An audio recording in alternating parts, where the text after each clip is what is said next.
weird day. Here comes the, y'all don't really want it like here comes the, y'all don't really want it like here comes the, y'all don't really want it like here comes the, y'all don't really want it like here comes the, y'all don't really want it like here comes the, y'all don't really want it like here comes the, y'all don't really want it like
you ain't built for a skirt as a nigga can be. It's gonna sound like when I'm coming, like when I'm coming, like when I'm coming for ya.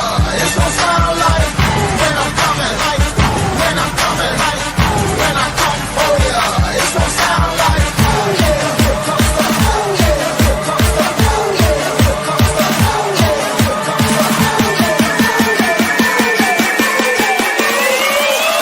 Y'all don't really want it like that.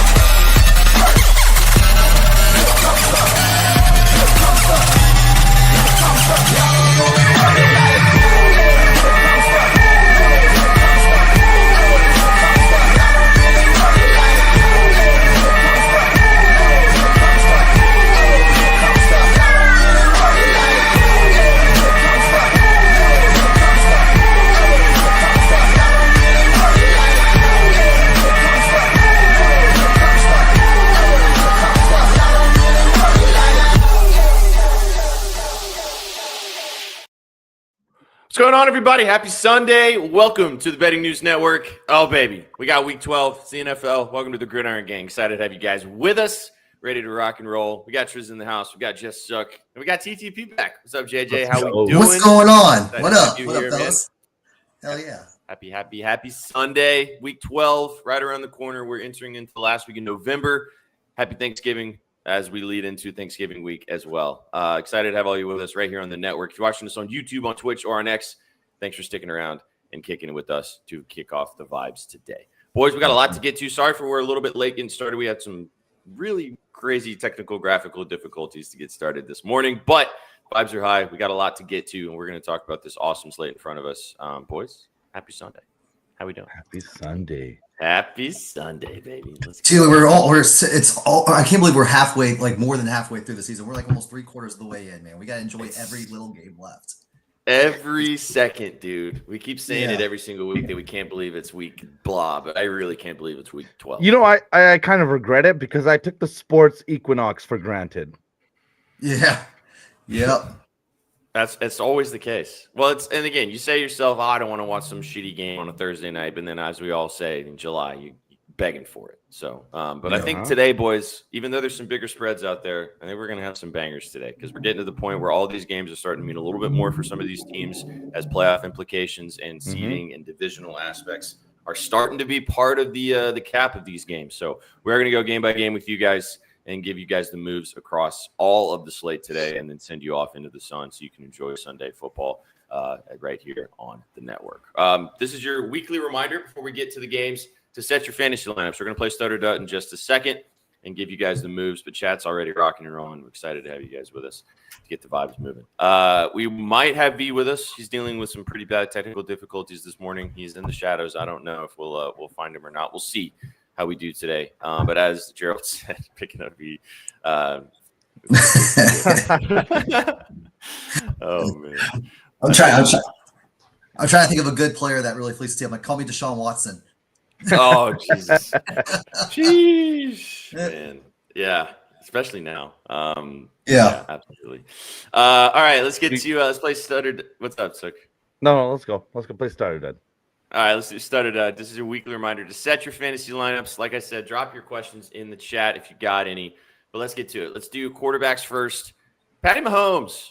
Yeah, it is. Oh, see, Austin knows, and B knows as well. Patty Mahomes, 4th-ranked quarterback on ESPN this week. Not really a fantasy stud usually, as we know, but he's been pretty good the last few weeks. Number 4 this week in a massive matchup in Arrowhead against the Colts. We'll talk about that game in a little while. Last week, 29-45, 246 yards, touchdown, interception. Didn't do much on the ground. Keep it short and sweet, boys. I'm not going to lie. I think Patty Mahomes goes out and balls today. I like him. I think he could be a stud. Triz, what do you think? You think he's going to come out and ball today? Yeah, he has to, man, right? I mean, right now they're sitting out of the playoffs or something like that. 7 games left in the season. They're going to have to kind of get on a roll here. Maybe it starts against the hot Colts today. I think that spread, Little Telling's been sitting at 3.5 all week. So, I mean, Patty's got to get going today. I'm on I think a couple of the Chiefs receivers have a day as well. So, yeah, they got to roll. Something's got to give here. Mm-hmm. Facts. Big facts. What do you think, JJ? I mean, he's got to put it all on the line today. Like, I mean, it's either win or go home. And in that division right now, you can't lose another game. Otherwise, I think the season's over for him. So he's got to lay it all on the line today. Luckily, it's at home for him. He's going to be throwing the ball all the way around. There's a few props in here that I love too, but he's got to show why he was one of the front runners for MVP earlier this year. So he's got to lay it all in. So Starter Dud, I'm not sure what's going to come about it, but the only way he can be is if he leads his team to a victory today. So. Yeah, big facts. We'll talk about that. Excited to talk about this game with you guys. I got some bets. I think we all got bets in this one that we'll get to in a little bit. Let's move to the running backs. Bijan. Oh, honey. Number 2 ranked running back this week on ESPN this week. Bijan Robinson taking on the Saints, one of the sneakier, better rushing defenses in the NFL. Went crazy last week. 23 carries, 104 yards, and 2 tutties, and had 4 catches for 39 through the air. You're not sitting him if you got him because you drafted him high, so you got to put him out there to play. But in this interesting matchup in the NFC South, Triz, will let you lead us off. Do you think Bijan's going to have a day? I mean, who else is the ball going to go to today? Are we like really? Who else is the ball going to go to? No, London. London's not playing. I mean, the only offensive weapons over there really Algier, Robinson, maybe Pitts if you rate him relatively high. Got Mooney going too. I mean, I think if the Falcons are going to have any chance in this game, which I don't think they do.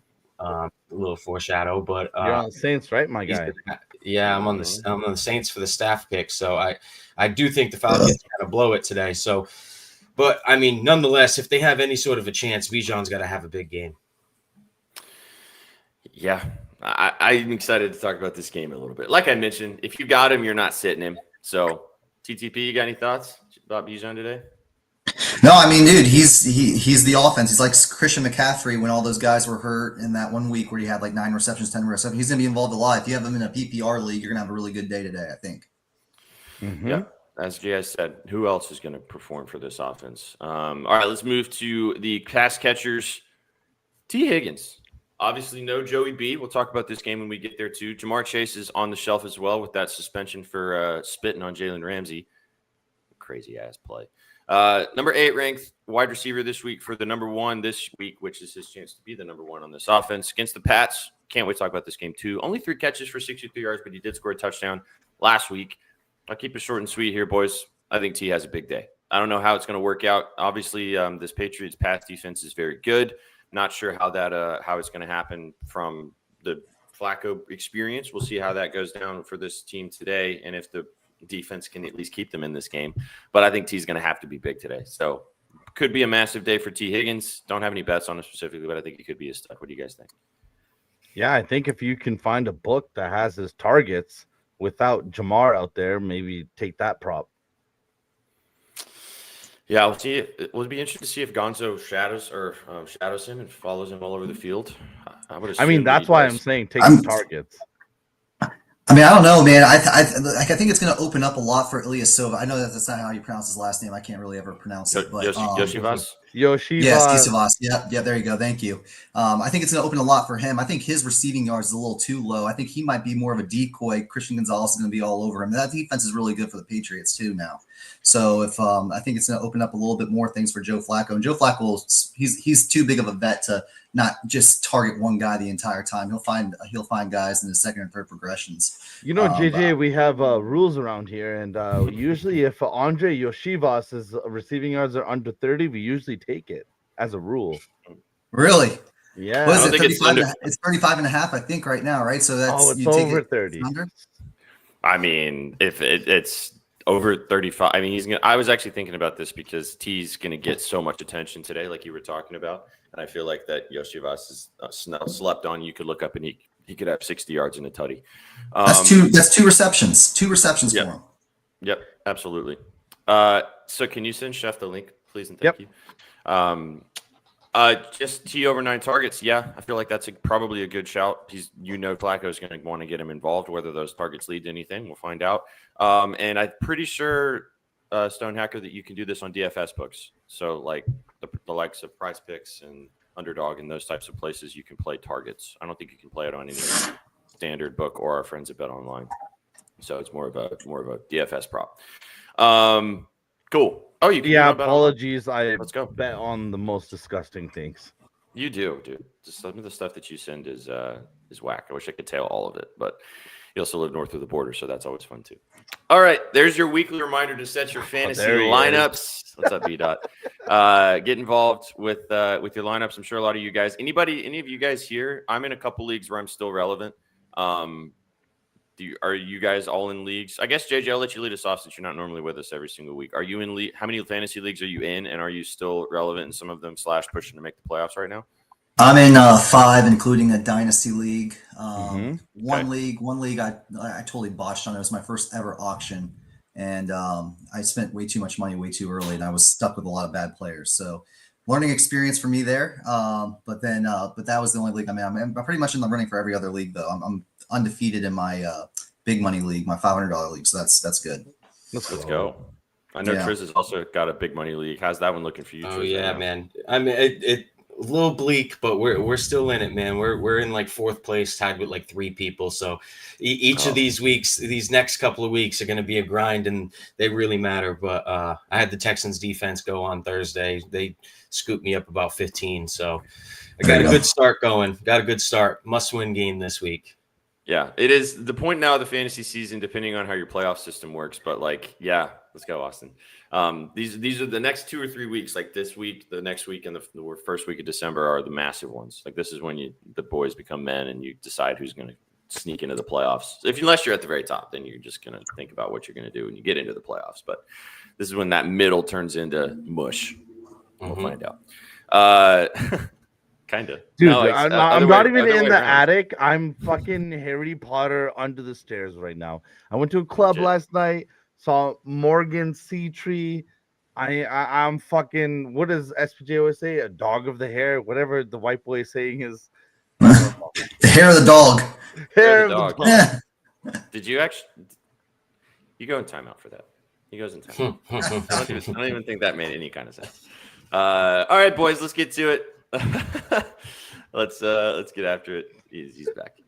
I think we have V now too. Do we have V now? I think Hello. So.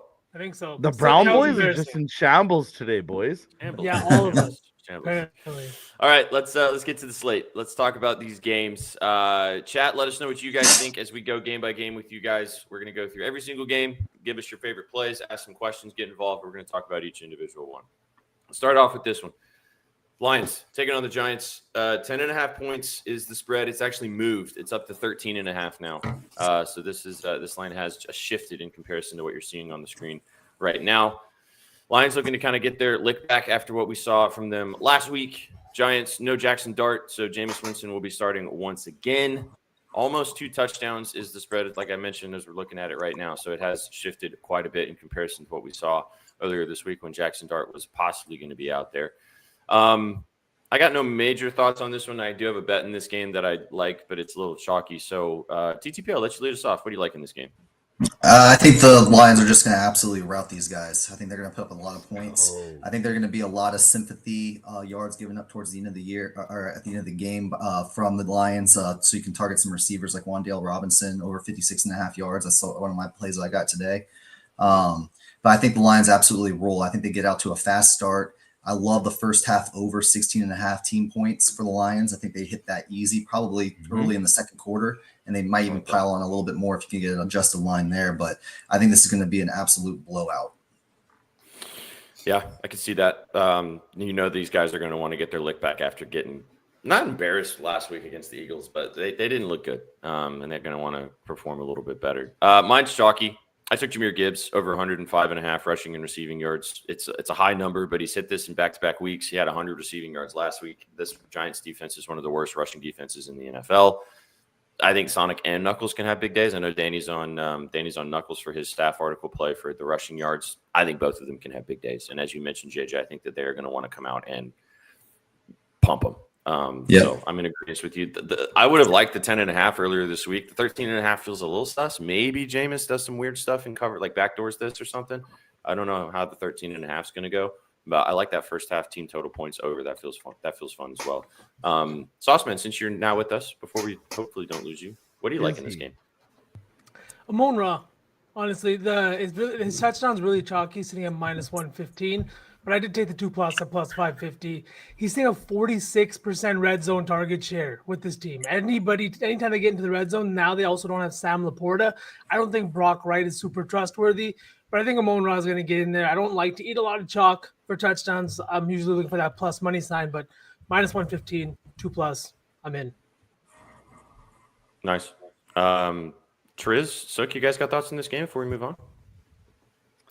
I just to kind of touch off of what JJ said, how is there not a shit ton of points in this game? I feel like there should be 1 million points in this game. Like you can always trust Jameis in garbage time. Which I think to, again, touch off what JJ said, Wan'Dale in garbage time, short yardage situations. That's kind of probably when he's going to break one away a little bit. I could probably trust the Giants to put up 7 or 14 in garbage time. And we know the Lions are going to pile it on today, probably 28+. So it's, you just do some math real quick. It's how is this not going over the total? See, Trez, that math you just did right now makes me think that Young Ho, shout out that name, W name, like his kicking props are definitely in play. A lot of them are plus money today in this nasty, nasty game where Dan Campbell is just going to make dirty, dirty plays. It's in a dome too, if you think that's going to matter for Koo to possibly not to do with any Young Ho. Okay. There's quite a few big spreads today. There's some double-digit spreads. There's some double-digit favorites. I think what I can say about this, boys, and I think maybe we all agree on this, one of these double-digit spreads is not going to cover. I don't know if one of them is going to lose outright, but I feel like one of them or maybe a couple don't cover. I don't know which one it is. Figure out the landmine. Giants cover? I don't think so. Like I said, maybe they backdoor this thing, but I could also see the Lions winning this by like 4 touchdowns or something like that. Crazy. Jared Goff's back in the dome. He likes to give belt when he's in the dome. BTA, baby. Daddy's home. We'll see what happens. All right, let's move on. Let's talk about this. Since he's with us and he's getting shit in the chat for wearing his jersey and having a cardigan on top of it. Your team taking on huge divisional matchup. 6-3-1 Packers. Those damn ties. Taking on the Vikings 4-6. The JJ McCarthy experience, full effect, 6.5-point faves. This line's still set at 6.5, 41.5-point total across the board. No Josh Jacobs. Josh Jacobs has been ruled out of this game, so he will not be playing today. I think that was kind of expected. So Emmanuel Wilson will look to get the main amount of carries in this Packers offense. And then we get the full – we're going to find out which 9 we're getting today, I guess, on the Vikings side of things. Sauceman, how confident are you in your team today? Feels like a Packers day. I don't know about the 6.5, but what do you like in this game? Man, I'm really liking the Packers in this one. Not that I dabbled with the 6.5, but I did take Jordan Love's over 1.5 passing touchdowns again this week. The Vikings have been a good defense when you're talking about blitz packages and the way that they pressure the opposing quarterback. But what they don't do well is prevent explosive plays. Over the last couple of weeks, we've seen Jordan Love make some big time throws, and Christian Watson now being back on this offense. It feels like those deep shots are back on the table, and that's something we've seen the Vikings struggle with. So I did the one over 1.5 passing touchdowns at minus 110. And then I also took Emmanuel Wilson at plus 100 to get in the end zone. I think that this is an offense that's going to put up points today. They're back at home, finally with another win under their belt. And this is a divisional game. Technically, right now, the Packers are still 1-0 in the division. They've only had one divisional game, but this is another big game at home. You got to play the Lions on the road, the Vikings on the road, and the Bears twice still. You really can't afford to drop this game, and I'm hoping Matt LaFleur brought the playbook to, get the job done. So give me Jordan Love. It's Toyotathon, baby. It's fucking Toyotathon. I actually thought I wish I took Emmanuel Wilson's touchdown earlier this week because his touchdown at plus money felt very comfortable, especially with the Jacobs news hanging in the balance, and I didn't take it, and I don't know if is it still bettable? Did you bet it last night? Yeah, I bet it last night. I assumed he was out. Like, I thought everyone was going to do that. I got it plus 100. It's sitting at minus 105. What, did it shift quite a bit now? Let me double check because I would assume now that Jacobs has been ruled out, I'm guessing that line has jumped up. But let me see what we got here. Oh, it's not even listed at the moment. What do you think about this game, Triz? Is it the Vikings?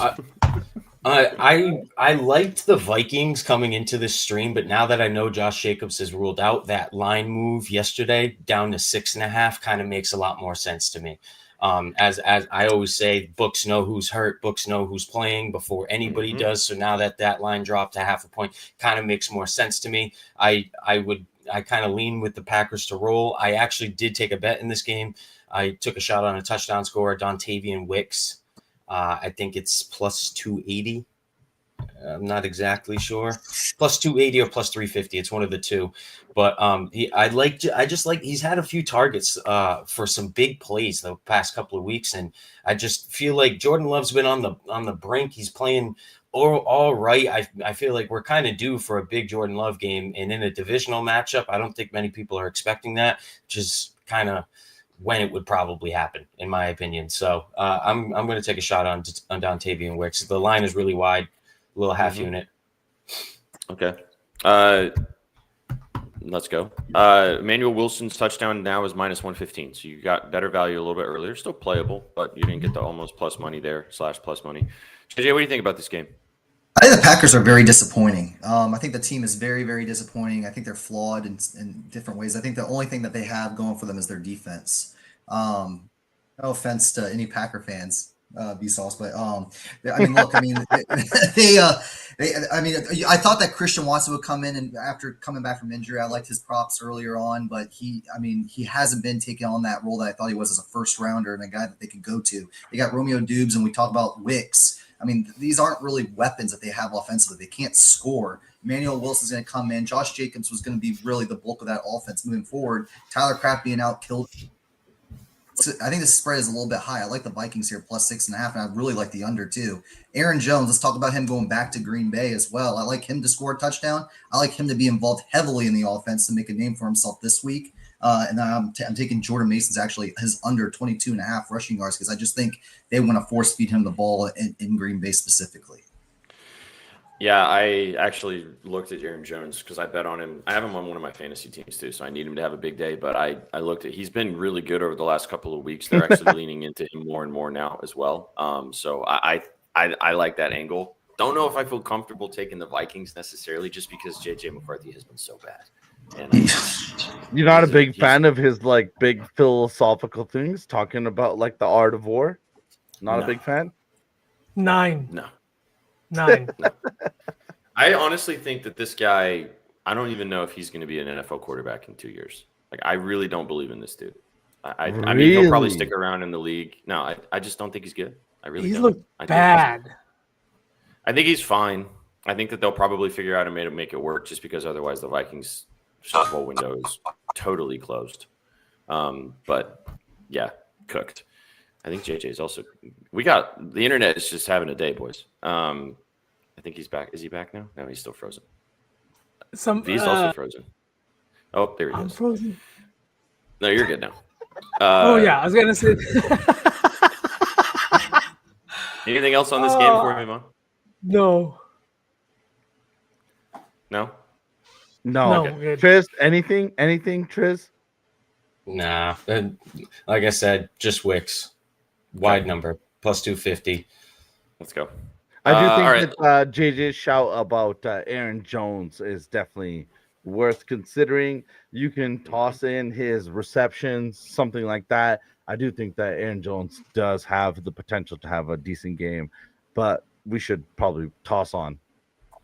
Yeah, let's keep it moving. All right. Let's go to, where do you want to go next? Another big spread. My boys, Titans taking on the Seahawks today. Should be another BTA game, another big double-digit spread. We'll find out. 12.5 now in some spots. It was 13 earlier today. 40-point total, depending on where you're shopping. It's actually dropped down half a point to 40. So, Triz, what we talked about yesterday, it has moved that skosh that you were kind of talking about, but not enough to maybe make you too nervous. Titans have been terrible. Seahawks looking to bounce back after their not disappointing loss to the Rams, but obviously Sam Darnold is going to want to get right after that 4 interception performance. And this is a perfect get right spot for him back in Tennessee. So I got a couple thoughts on this game, but I'll let someone kick us off first. JJ, I'll let you lead us off here. Do you like anything in this game? Do you think the Seahawks just absolutely railroad, or do you like the Titans to possibly keep this game frisky?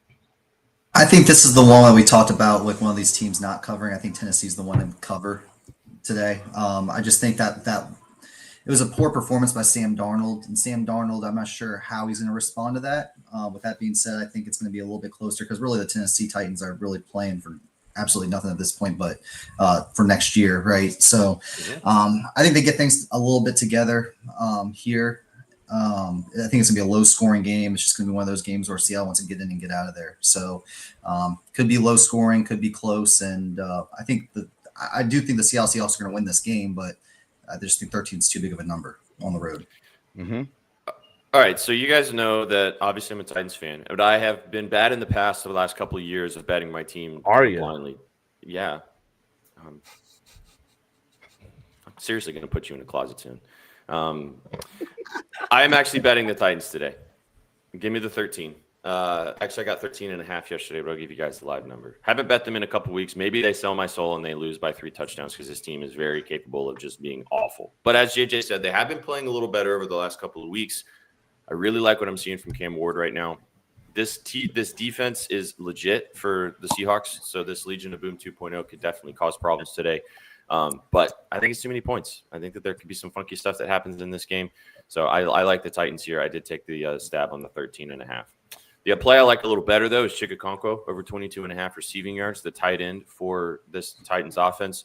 Even though the defense on the Seattle side is really good, they are 29th in the NFL to receiving yards allowed to the tight end position. And if you guys watch, which I'm sure you guys aren't watching Titans games that much, but Chigakonkwo is I would say the best pass catching option for this team right now with no Alec Iomanner, Ridley done for the season. They had to call up Xavier Restrepo, which I'm interested to see what that's going to look like. Titans fans have been clamoring for this dude to play all year.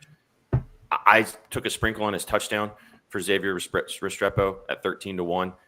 But I don't even know how much he's going to play just because of his. But it is because of his connection with Cam Ward from college and how prolific he was in this Miami offense. Maybe that just immediately translates. But this defense is legit, so that's just more of a little sprinkle. But I like Chig. I think he's going to get involved in the offense. And again, I kind of like the Titans to cover. But this is the only time in like 5 weeks that I've given you guys a Titans bet. So I'm getting better. I don't hate that either. They're really trying to feature Tajay Spears a little more, which they should. Sauceman, I know you wrote about this game, and I see your play. Yeah. Mm-hmm. I've got to play on the other side. It's looking at Seattle. I was looking at the props. They had a really bad week last week. They threw 4 interceptions. Sam Darnold had his worst week as a Seattle Seahawk, and they still lost that game by just 2 points. I'm going to the team total this week, over 26.5. This is a Titans team that ranks 27th in red zone trips allowed, 24th in opponent yards per play. And this Seahawks offense is averaging over 27 points per game. They're fourth in the NFL points per game. And the Titans have allowed 3 of their last 4 opponents to hit this mark of 27 points. The only team that didn't was a Davis Mills-led Houston team in a divisional matchup. So I'm not too surprised by that one. But this is an offense that has been really good this year. That was really stagnant last year. So give me the Seahawks over 26.5. Held on at the end. Yeah, I can see this. I don't. This doesn't make me feel super happy about the covering aspect because I know Triz, you like the under. You want to talk about the under a little bit? Did you end up? Yeah, man. You took it, right? Yeah, I took it, but I took it this morning at 41.5. So I saw it move the other way and was like, okay, that's exactly what I wanted. I would have gotten scared if it started moving down into the 39, 38. Kind of similar to that Browns game a little later, which we'll get to. But so the fact it kind of moved the other way makes me like it even more. I think this is going to be a slugfest. I think if any of the double-digit spreads today does fold, it's probably the Seahawks here. I think a lot of people are probably thinking big bounce back game for the Seahawks. Darnold coming off 4 picks. How do they not really roll today, especially with this double-digit spread? But this Titans team, they haven't been good at all, but they've been feisty. They have been feisty all season. They've been hanging in games, even in games they didn't cover. They were covering a lot of the game until they just weren't. So I really like the under today. I think this is just going to be like a slugfest, slow pace game. And yeah, like I said, in Vegas, a lot of people love this over, and I don't really see how. This has got 92% of the handle in Vegas, and 41, where it's sitting 41.5 on all the domestic books. So I think that's a sign as well. So I'm just going to ride the under and pray for a gross, disgusting game. Oh, it's going to be disgusting because Seahawks are coming off 0 sacks last week, and now 4 sacks for them this week against Cam Ward is minus 165. Oh, they're going to eat him for lunch. Oh, I wasn't going to say this, but since chat said it, I did sprinkle on them to win outright, as in the Titans. Plus the 16. Titans? Of course. I haven't bet my team. Now somebody needs to put in timeout. Yeah. How do we put Boston timeout? How do we do that? Yeah. Oh my god! Go Triz! Go Triz! What a champ! Another reason why I like this total too is we just saw the Seahawks and the Cardinals play a couple weeks ago, divisional matchup. There was like 70 points scored in that game. How now they're going outside of the conference on a big bounce back game, and the total sitting at 41. I feel like that's kind of telling. Non-divisional game, and it's still a very low number. So I like the under even more. JJ, you think our boy, our leader, our head of the content, SPJ, is losing it? He's losing it a little bit, yeah. The money line guy, he might be losing a little bit. Yeah. Talk to us.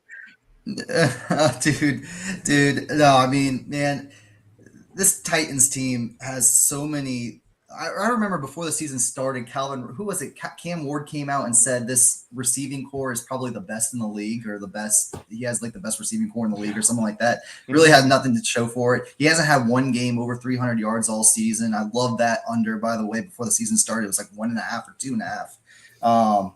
I took that all day on my long parlays for the season, but I don't see anything good that this Titans team is doing defensively or offensively. But this is a spot, though, that is like a too good of a spot to not take the Titans here plus 13. I mean, there's a lot of points there. It's a lot of value. I don't know. Just bad team.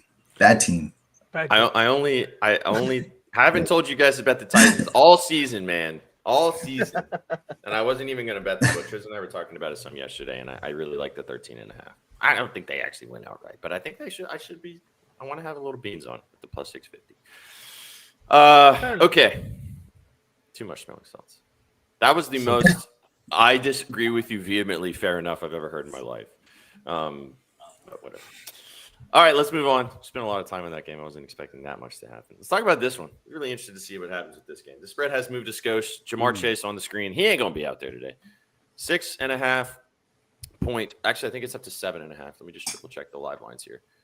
7.5. Yep, 7.5 point favorites are this New England Patriots on the road in Cincinnati. Another huge total, 51.5. It's down to 50.5, but in the 50s. Again, Drake May and company looking to continue to roll. Winners of 8 straight games, and the Bengals are looking to play for their playoff lives. There was clamorings that Joe Burrow might come and play today.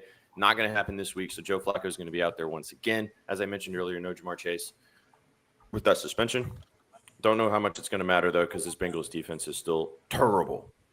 Triz, lead us off. What do you like in this game? So I was really looking at the under. I kind of thought that was interesting a little bit. I mean, I don't know if it moved down because Burrow got ruled out, but it was sitting at 50.5 for a while there. Now it's sitting 51.5, 51.5 in Vegas, 50.5 on all domestic books. Kind of sketched me out a little bit. I don't like the hook on the Pats, but I mean, how do they not kind of cover by a touchdown here? I mean, they've just been rolling. No Jamar Chase. Even with Jamar Chase, this offense wasn't exactly clicking. The first couple of weeks, Flacco shined, and then the past couple he hasn't looked exactly right. And with T. Higgins and the Gonzo matchup, I mean, I rate Gonzo pretty high. I think he's one of the best corners in the league, and if he's shadowing T, I think he might put the clamps on him. And if he puts the clamps on T, I really think Flacco is going to struggle to move the football here. So I like the Pats to win by a touchdown exactly. That's what I will say here. I rarely ever bet my team. I don't really like any other props in this game either. Maybe Matt Collins gets involved. A lot of people are kind of forgetting him because Kayshon Boutte's coming back today, but he's had a little bit of a spark in this offense here. I don't think he's exactly going to go away just because Boutte's back. So it's pretty much my thoughts on the game. Drake loves Booty. I like the Matt Collins shout. 30.5 or felt too low for him, or 31.5 or whatever it was. What do you think about this game, JJ? You got any thoughts? You got any bets in this one? I like the Bengals. I like the Bengals to cover. I like the Bengals to possibly even win. I know they don't have Jamar Chase, but they're sitting at 3-7 in the division. They're still kind of in it technically. I mean, still ahead of that division, not by much, but they got the Ravens twice. So they got this is a big win. And I also look at preseason win totals as well. You had the Patriots at 8.5, and I mean it's going to end up being pretty close to at the end of the year, no matter what it is. I kind of put that into some of my picks and my thought process, but I can see this being an upset for the Bengals at home. I do like Drake May to throw the ball a lot. I like Stephon Diggs. I like him to score and have a big game too, just because that Cincinnati defense is really bad. I'm saying all these things about the Patriots. I'm still taking the Bengals anyway, but but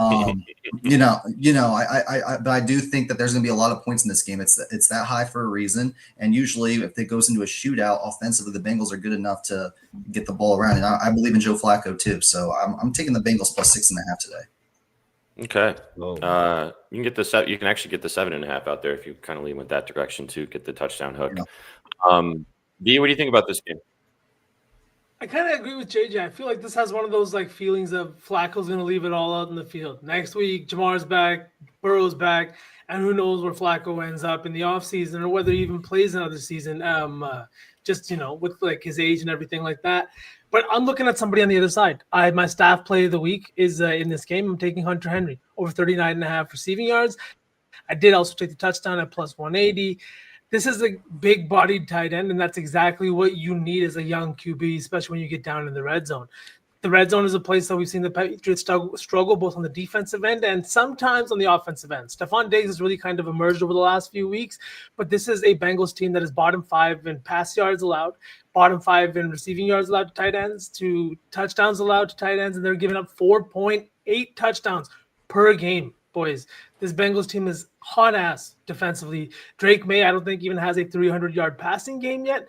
I wouldn't be surprised if this is one of those games where he kind of comes out and just has that big explosive game that's been coming despite how good he's been all year. I think that this is a QB who's playing at a top 3 level right now in the NFL, and Hunter Henry to get in the end zone today just felt like too good to pass up at plus 180. And yeah, Stephon Diggs has been absolutely elite. Shout out Alex, the intern. The guy's been fantastic. The red zone threat, the yards after the catch, and the tiptoes on the sidelines have been just chef's kiss. He's been talking Alex. about talking about Stephon Diggs since Thursday on his new show. So yeah, I rock saw- and roll with Diggs if you want to. Gerald. Okay. We have Chef with us. Let's bring Chef up here to see if he has thoughts on this game before we keep it rocking and rolling into the later part of the slate. Chef-ree, how we doing? Yo, oh shit, my hair's all wonky. What's up? What's up, fellas? That's What's okay. up, JJ? Welcome. Good to see What's you going back. on, dude? Yeah. What's up, You fellas? got any thoughts? I mean, hello. hello, everybody. You got any thoughts on this this Bengals Patriots game before we move on? I have Hollins on flyer. His line's super low, and yeah, Triz likes it, which always makes you feel good. So I think 30 yards is plus money. I'm not thinking he's going to go to. How do you pronounce his name? Booty? Butt? Yeah. Booty. But Booty. yeah, but go. Let's go with but. Just Keyshawn Booty. booty, So rock I there. do like Hollins. I think we're all on the same page. I think Drake May has a fantastic game and just carves him up.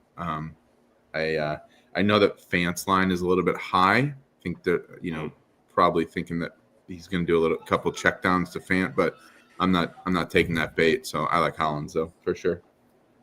Let's go. Matt Collins getting some love. Different sides you guys heard, though, so you guys can decide what you guys think out there in the chat if you want to roll with the Pats to keep rolling or if you think the Bengals can keep this game frisky, possibly even win outright. Elite content. Yeah, Honestly, shout out it's Jim. so weird. He's like giving you advice on like finances and shit. It's really weird. How to Didn't fix he, your like, washer dryer, stuff like that. Didn't he used to walk in the Bills locker room Still does. just like with shorts, barefoot with Mhm. legend? Yeah. He's He what's the still word? does that. Bohemian. Sure. He's a bohemian. I don't even know what that means. Bohemian? I feel like that's Yeah. a made up word. No, it's a real word. It's just a very, very real word. All right, you guys don't come here to learn vocabulary, although we do give you some vocabulary. That Sure. kind Bohemian is definitely a real word. All right, let's go to a huge matchup. Excited to hear you guys' thoughts on this one. I don't know what we're thinking here, but we'll find out. 2.5-point favorites are the Chicago Bears, up to 3 in some places right now. 46.5 is the total as they welcome Aaron Rodgers and company. Now, as of this morning, Aaron Rodgers is going to play. I don't know if that's changed. Maybe Chad can help us out here. I don't know if any of you guys know. He's out. For sure.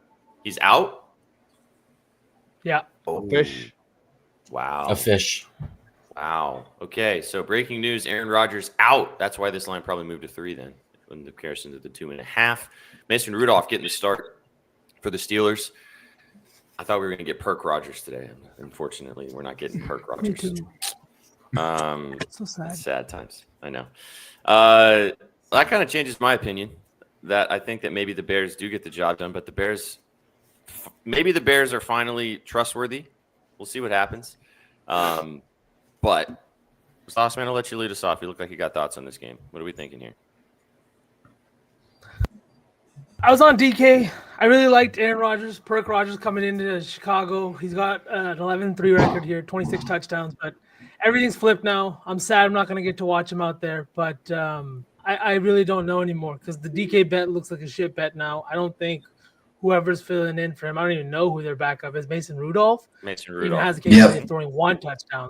So yeah, that was a shit bet that I made, but I was a little bit infatuated with Rodgers back in Soldier Field. So Yeah. I'm happy to just watch the it's Bears. I think Christmas do time, well. yo. Rudolph the Red-Nosed Reindeer. V. Don't just write him off. Could come in and make I'm some hoping I noise. jinx I don't it know. and the Bears lose. What do you think about this game, JJ? I think the books knew all along that Aaron Rodgers is going to be out. I mean, it only flipped a half a point for him being out anyway right now. I mean, that's still so low, too, with how well the Bears have been playing and how, like, the Steelers have been kind of faltering off a little bit. I believe the Steelers are coming off a bye, are they not, as well? Or are they did they play last week? Yeah, they're coming No, off. I mean, they gave belt to the Bengals. Oh, yeah, that's right. Mhm. So, no, but still, I mean, I think this line is way too low. I think this is like more of a bait play for Chicago, for a bunch of people to take Chicago with how well they've been playing. I think it's really low. I still think the Steelers get the job done regardless.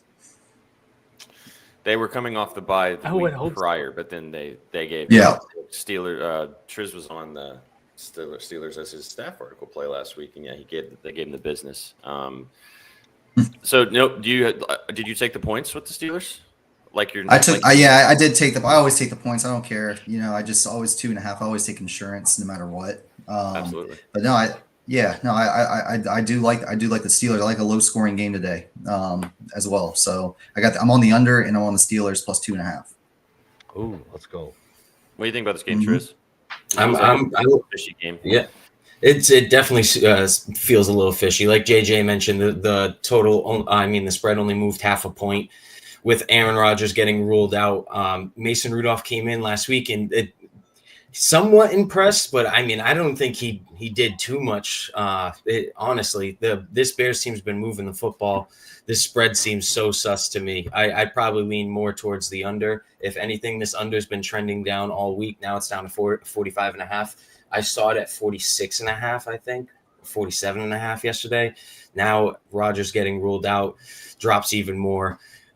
This is probably a slugfest, divisional slugfest. Chef Caleb is our Williams resident. also hasn't handled pressure. Sorry, really well. I think I'm a little bit lagged, but I'm gonna keep going. He hasn't handled pressure really well, and that's the reason we saw last week he only completed 50-some% of his passes against a Minnesota Vikings team that blitzes very heavily. This week it's going to be more of the same with TJ Watt on the other side, and I do think that he might struggle to move the ball. That's why we're seeing the total where it's at. And Trizzy, just to speak about the touchdown prices, if they knew Rodgers was going to be out, the touchdown prices become even more fishy. DK and guys like that sitting at a lower number than guys like Rome, despite Rome also having a great matchup against a man-heavy Pittsburgh defense today. Agreed.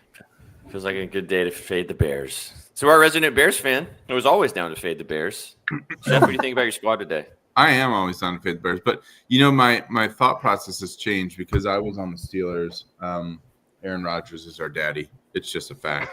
I don't think it matters who he's with, where it doesn't matter. But now, and then I'm also seeing. What are your guys' thoughts on the share between Gainwell and Warren? Because it's is so frustrating, right, Chef? Well, I was looking at Warren, but now it's completely flipped. I mean, the previous week, Gainwell has had 60% of the snaps. So, do we have any thoughts on that or any guidance on that? Because I either way, I think it's going to be one of those games where it's a ground and pound check down. I don't see DK getting 100 yards. I don't see Calvin, Austin getting 100 yards. Like, I think one of these two running backs, but I don't know who now. I mean, Warren's RB1, but I don't have any insight to actually who is going to have a majority of the snaps. I don't know. I think it's also hard to determine right now because of Mason Rudolph starting. So it changes the math for the entire Steelers offense specifically. But we'll find out. I kind of like the Steelers in this spot. I feel like so. Is +3. Jalen Warren healthy? Pretty sure. So I was. He was healthy last week too. Mm-hmm. Let me just double check. I don't know. I wanted to hear you guys' thoughts on that because whoever's going to be that guy that is taking a majority of the snaps, they're going to have 100 yards rushing and receiving, no doubt. Gainwell could see some increased time today just because of the increased usage in the pass game, right? I know Warren is also definitely heavily used in that asset, but if we're having a QB who hasn't made a start yet this year, they might lean more on Gainwell. Any love for any of the Chicago offensive players? Loveland got mentioned in the chat. Maybe Rome has a day. This Steelers defense is the worst passing defense in the NFL. Worst secondary in football. Maybe Caleb can move the ball through the air. They're going to be losing in stretches of this game. Loveland for 30 yards at +1 for plus money is crazy to me. Rome at 52. What's that? Rome is also at 50. I was going to say, I'm saying both guys. Him and Loveland both feel good. Yeah. How's the weather today in Chicago? Is it windy? Is it good? As he looks He actually looks fucking outside. I don't know. It looks nice. It's actually really fucking nice. It's nice. Yeah. It might be a little chilly, but. So not is it crazy windy? It's not like bad. This is a decent weather day then in Chicago. No, well, it doesn't mean shit where I'm at though. It could be like 20-mile-an-hour winds at Soldier Field, but sure. Right now I checked though, it's not today. Yeah. Minimal winds and sunny weather. Nice. We need can we get a chat? We need to find a resident like weather person that we can send on location to certain places and like cut it in. Like Karen 32 different Cash- weather people. Cash Money's letting us know. Oh, Cash There you Money's go. here. Sweet. Oh, Cash. What's up, Cash Money? Not too windy. Feels like 50. Can we get Karen from Mean Girls? That'd be cool. Probably Patty knows what's up. Oh yeah, for sure. All right, let's move on. Last game of the early window, then we'll jump into the late window. Drop a dub if you're enjoying the show. We got about 5,000 of you guys watching this across all platforms. Thanks for being here. Kicking off week 12 of the NFL season. This is an interesting one too. Another big spread. Tyrod Taylor getting the start for the Jets. Maybe the Ravens BTA him though. 13.5 are Lamar and company. Derrick Henry coming to town. 44.5 point total. A little bit on the lower side, but that's because of this Jets anemic offense. Maybe they are able to move the football though with Tyrod Taylor getting the start, like I mentioned. Derrick Henry is about 80. I can't remember the exact number. He's 80 some odd yards from 12,000 in his NFL career. I'm pretty sure that's the number. Let me just double check that real quick. But I know a lot of people are on Henry today to have a big day against this Jets. Semi not great rushing defense. It's Betsky's staff article play. I had a joy writing it down. I actually put my King Henry jersey on today in honor of that. JJ, I'll let you lead us off with this one, brother. What do you like in this game? You got any thoughts on this one? Ravens roll. They kill them. They're Jets. I don't care who's starting for the quarterback for the Jets, too. They're terrible. Defensively, they're really bad, too. Lamar coming back from his second game. He's going to try to get more in tune. I think he's going to have a big rushing day, too, as well. Just everything about the Ravens is just going to be an absolute – it's just going to be the Ravens roll. I think it's going to be a controlled game, too. I like the under. I don't think the Jets are going to really score points. They got to win. The Ravens have to win. They have to stay in front of that division. They got a big game next week against the Bengals. They want to carry a lot of momentum with them in a 4 or 5 night game span, and they're going to probably go up against Joe Burrow too. So I do like the Ravens to roll in this one and win pretty handily. So Let's go. Yeah, feels like the spot. I bet this guy last week. This is not one of my favorites, but I'll say it out loud. This is a Trizzy's touchdown guy from last year that he was chasing. Give me Adonai Mitchell. Give me AD Mitchell. 30.5 receiving yards. I watched him get targeted 7 times on whenever they played. Was it Monday? I can't remember. It was a primetime game. Thursday Night Football against the Patriots. And he only had 10 yards. He caught the first pass, and then Justin Fields just could not get hooked up with him. But they gave him ample amount of targets. He only had 10 receiving yards. This guy hasn't sniffed 30 receiving yards since the 28th of September. Why is his line sitting at 30.5? That's because I think that they're going to get him the football. They're going to give him a lot of opportunities. And Taylor is the better quarterback in comparison to Justin Fields, which is crazy to say in 2025. But yeah, give me AD Mitchell. Probably going to end up regretting taking this because he's probably going to drop 7 balls and not have 20 yards. But the line move makes me feel like that he's going to be involved. Yeah, I know, Kev. I watched it. It's fun. But he could very easily have 2 or 3 catches and get over this line with ease. So give me, yeah, I know, Parlay Patty. We're going straight back to him though. He's going to burn us once again. Hey, no negativity, SPJ. This is going to smack. You got a much better line than I did. I got 39.5. So don't come at me twisted. The lines moved the other way. I think this is going to be a guy. In Tyrod Taylor's 1 start this year, he targeted Garrett Wilson 13 times, boys. This is the guy that is filling that role. He is a guy they brought in on purpose in that trade. He's 6'2". He ran a 4.35 in his at his 40-yard dash at the combine. He is very quick, and this is a Baltimore defense that has not been tested in 3 weeks. Look back at their 3 opponents. They have not played any good teams. Now you're giving me Tyrod Taylor, Adonai Mitchell. I love this line. I took the touchdown too. I think it was like plus 450. I think he gets in there this week. I think it's going to be a fun one. Even though I do think that the Ravens give belt. And I did take Mark Andrews at plus 155 on the other side. The first read target share in the red zone is nearing almost, I think, 46%. He's 5th in the NFL. It only gets higher with Lamar in the lineup. And last week we saw him run a QB sneak into the end zone, boys.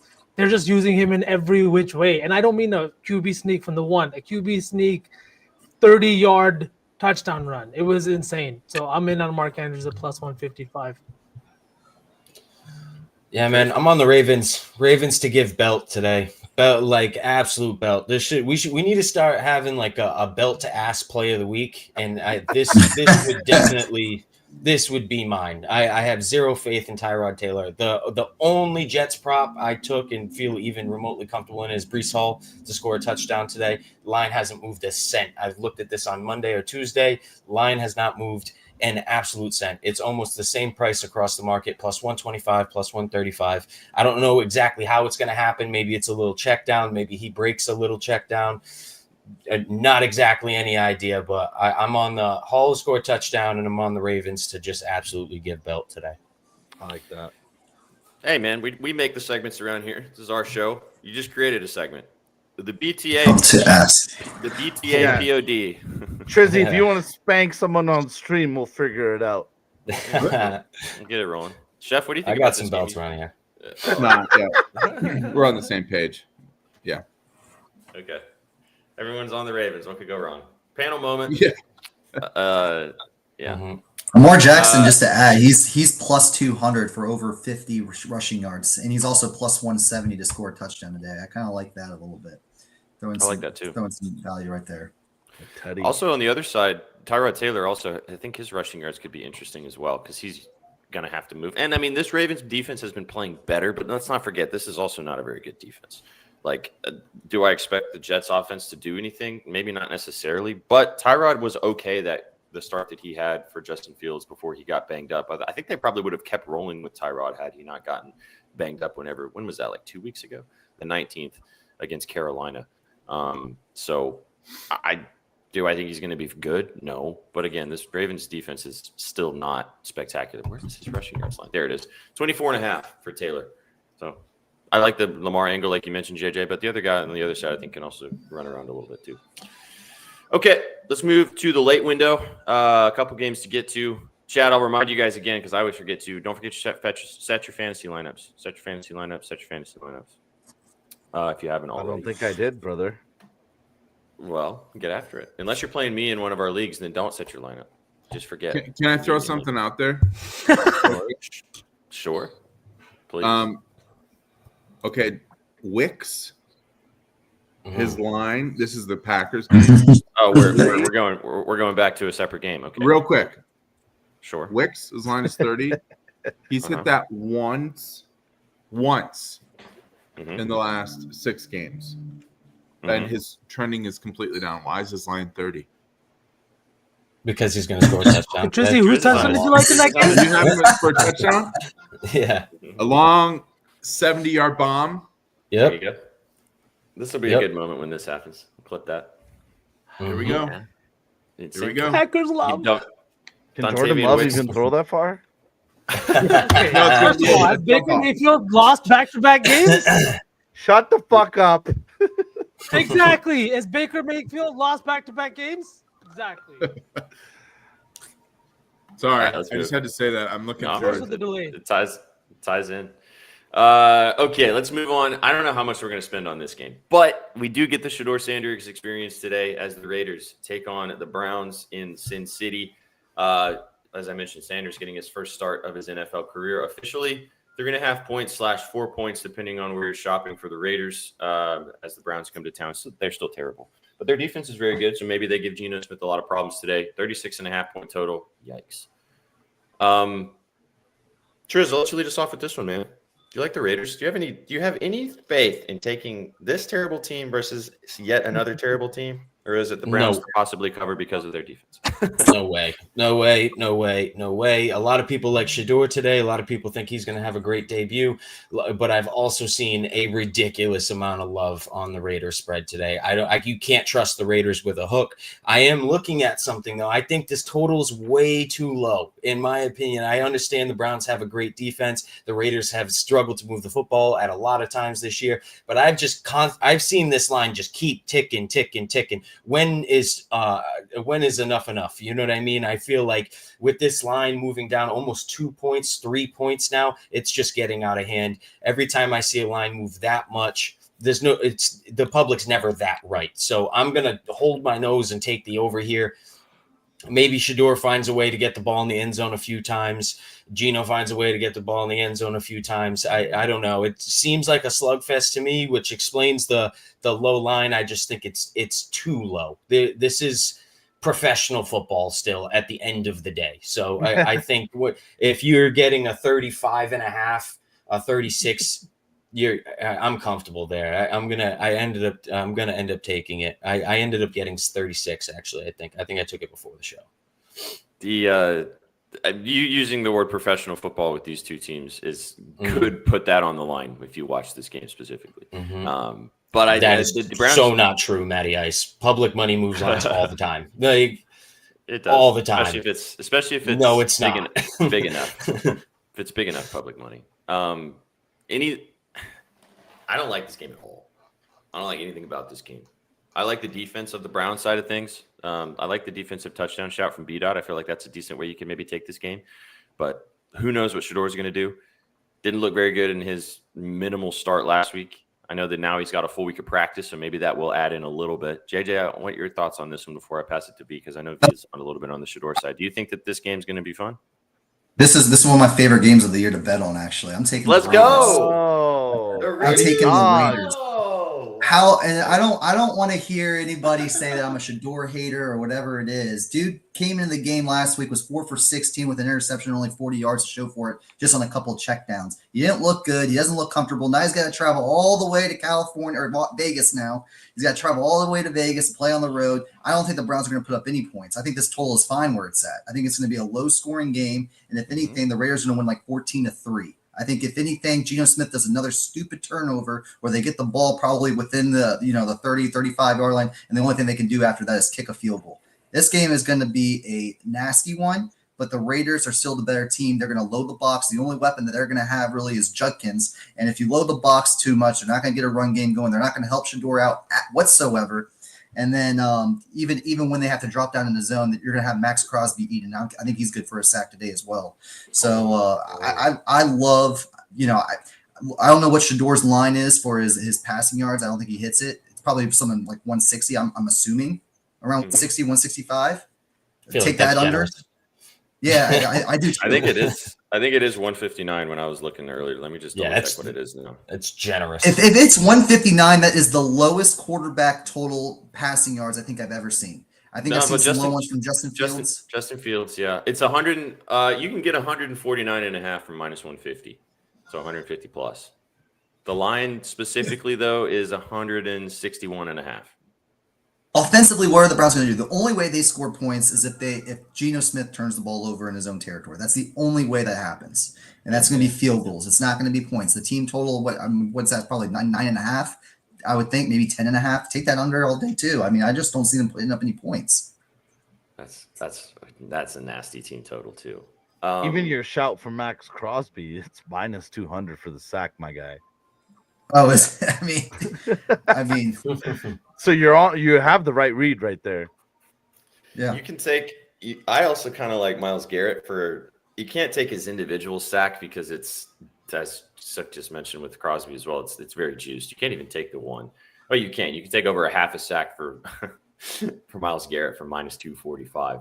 His over 1.25 sacks, though, if you get like maybe a half sack in there, is a playable number if you want to go that direction, because I could see him getting in the backfield and sacking Geno as well. But all right, well, I didn't expect there to be a little bit of discourse on this game specifically, but we got multiple sides represented. This is going to be a nasty one, though. I do agree with that. I know V, you want to talk a little bit about, you want to defend your guy a tiny bit as our resident semi-Shedor lover. No, everybody's going to be right today. The Browns team sucks. They have no receivers. They have been plagued by drops all year. Like if he was going to succeed, it wasn't going to be this week, and it wasn't going to be this year. So I'm going to hold off on that, but I'm going to go to another young kid on the other side of the ball, Brock Bowers. Over 16.5 receiving yards. This line simply just feels too low to me. I know that this Browns defense has been good, but if you're looking at the last few weeks, 23 points to the Ravens, 27 points to the Jets, 32 to the Patriots. It's fun and all, when Myles Garrett has 4 or 5 sacks, but it's really tough on a defense when the offense can't sustain drives and keep them off the field for even a little bit of time. At this point of the season, it's starting to get a little bit harder. You're on the road, you're in Las Vegas, and your season's looking very bleak. I think this is a Raiders team that can kind of take advantage. He's seen 12 targets last week. He saw 13 targets the week before that, at 2 weeks before that. I just don't know how this offense does not run through Brock Bowers. So give me the over 16.5 receiving yards. I did take the touchdown to a plus 130. What do you think about Trey Tucker, V? If you're not going to go Bowers, if people wanted to go with wideout, what do you think? I could see Trey Tucker too. The only reason I went with Bowers is because he also sees it a big increase in target share when facing pressure. He's the fourth highest target rate against pressure among tight ends, and the Browns are bringing pressure at a top 10 rate this year, obviously because of Myles Garrett. I think just to get to your read on the outside, it's a little bit longer. But again, this defense hasn't been the best over the last few weeks, so I could definitely see Trey Tucker getting in there too, or even just the yards because he's a big play guy. Let's go. I would take Lockett if I was going to take a receiver for the Raiders. 44 and 33 is the starter for this team in the last 2 games. His line's at 19.5. As I was saying, I bet it last week against Dallas and it hit. He obviously has that connection still with Geno, and in those plays when you need a big third down and things like that, like Geno is looking his way. So if you don't like Bowers, like you mentioned, if you want to go a pivot, I like Lockett at 19.5. I feel like that line's too low. Word. Chef, you got any thoughts on this one before we move on? No, let's keep going. I'm gonna have to dip here in a few minutes, but what's your favorite play today? Your favorite?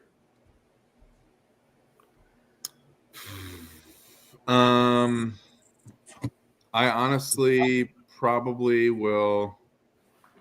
What do I have in my flyer? One of these. That's tough. Let's go Mac Hollins. Let's do that. Let's do his receiving yards. Okay. We'll do that when we get to the prop. I'm really curious to see how Wicks is going to be involved now that we were talking about it. But let's go Mac Hollins. It's low. Was Wicks officially ruled in? What do you mean moved in? Ruled in as in ruled playing. in. He Oh, was ruled in. questionable. Oh. His lines are up, so I haven't seen anything that he's out. I know Jacobs just got ruled out officially, so yeah, Jacobs is out. I feel like they would have said it at the same time, but all right, last three games in the late window, and then we shall cook and give you guys the moves. We're gonna do 3 parlays again today, guys. We'll do a sides and total one, which has been getting so close / hitting over the last couple of weeks. We'll do a prop parlay as well, and then we'll kind of do a touchdown lay, which will be fun. Jags taking on the Cardinals. Another really interesting one in the late window. Jags, as we sit right now, 2.5 / 3 point favorites on the road in Glendale. Over under set at 46, 47.5, depending on where you're shopping. Jacoby Brissett has looked good for this team. Hasn't really led to victories, but he had 47 completions last week, which is an NFL record. Maybe he does something similar again today against this pretty bad Jacksonville secondary. However, Jacksonville looked awesome last week against the Chargers, getting a big win at home and taking down Justin Herbert. V, I'll let you lead us off, man. What do you like in this game? Trey McBride. The touchdown's hitting super juiced, but I'm on the yards. I'm on the touchdown. He's just had an insane boom in terms of target share with Jacoby Brissett under center. And over the last 2 weeks, he's got 42 receptions, over 400 yards, and he's just been Jacoby's #1 receiver. The offense is running through him. No Marvin Harrison this week with, I think he had appendicitis. Wishing him a speedy recovery, just had the surgery. But I think that McBride's number at 79.5 is one also indicative of what he's going to look like this week and how much volume he's going to see. The Jaguars ranked 30th in yards allowed to the tight end position, and he's seen they're playing zone coverage at a top 10 rate this year. That's something McBride has really thrived against. He's seeing a 26.2 target rate against zone defense and has an 81.6 catch rate. So they find him in these holes in the zone. He's able to do a lot yards after the catch wise. And the Jaguars have been just kind of on a downward trend outside of last week in terms of the pass game. Justin Herbert really couldn't stay upright in the pocket.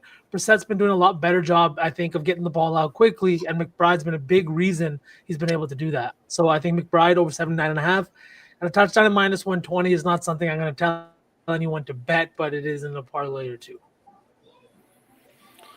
I'll stick with this. This is my staff article play this week. It's kind of in the same logic you were just talking about with fading this Jacksonville secondary. I took Michael Wilson over 55.5 receiving yards. He just had 185 receiving yards on 15 catches on 18 targets. Now, do I expect him to have over 100 plus again today? Probably not. They set the line at 55.5 earlier this week, which I thought was an absolute joke. He's had 7 and 15 targets in back-to-back weeks. He's hit this line in 2 of his last 3 games as well, with Jacoby Brissett under center. And as I said, this Jacksonville secondary is not very good. 25th in receiving yards allowed overall, and also 16th to wide receivers. But I just feel like that he's going to start getting number 1 targets until Harrison Jr. comes back. I think we see another big day today for Michael Wilson. I don't hate the 100+. I think he could flirt with 100 once again, but give me the 55.5. I really like this play. Let's go. Yep. What do you think about this game, JJ?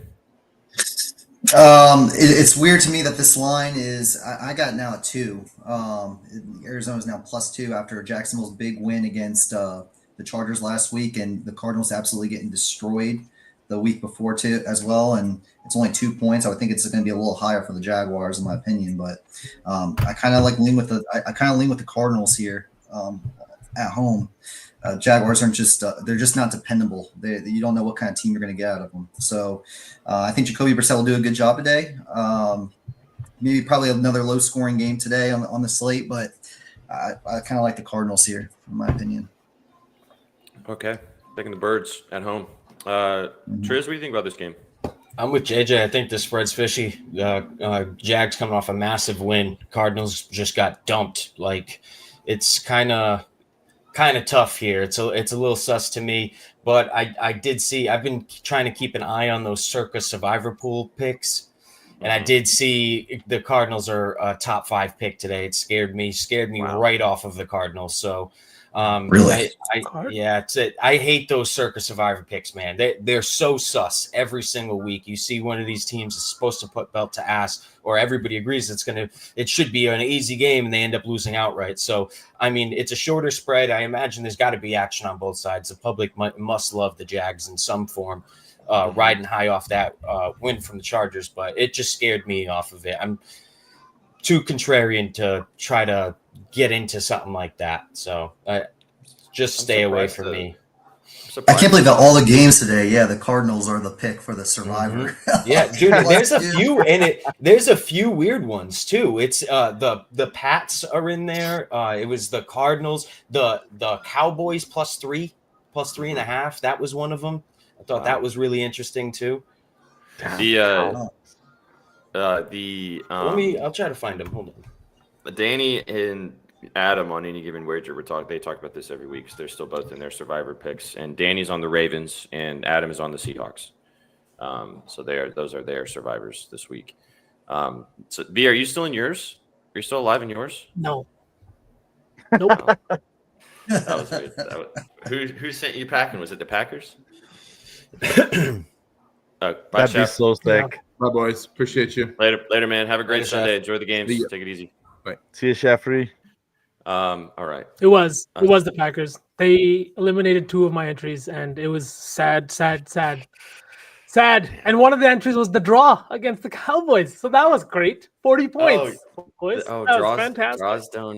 Draws. Why am I doing this? Why are we talking about Survivor? Yeah, Jordan Love is elite. Okay. Are you in any Survivors, JJ? What? I didn't do any Survivors this year. Didn't do a Survivor this year. Wish I did. I won my pool last year, JJ, for what it's worth. But this year was not good. This team right here, they just destroyed me. Did you take the Packers when they played the Panthers? Yes. And I took them when they played the Cowboys. Oh, I'm gonna separate. God. Sorry. Yeah. Oh. Yeah, that's great. All right. That's a great mid show. Yeah. Now I'm sad. He's so sad. So Let's what's up, Tris? I have the 5 Circa picks in front of me. If anybody let's cares, go. the 5 Circa picks are Lions -10, Patriots -6.5, Chiefs -3.5, Cardinals +3, Cowboys +3.5. Interesting. I thought the Ravens not being on there or the Seahawks was entirely interesting.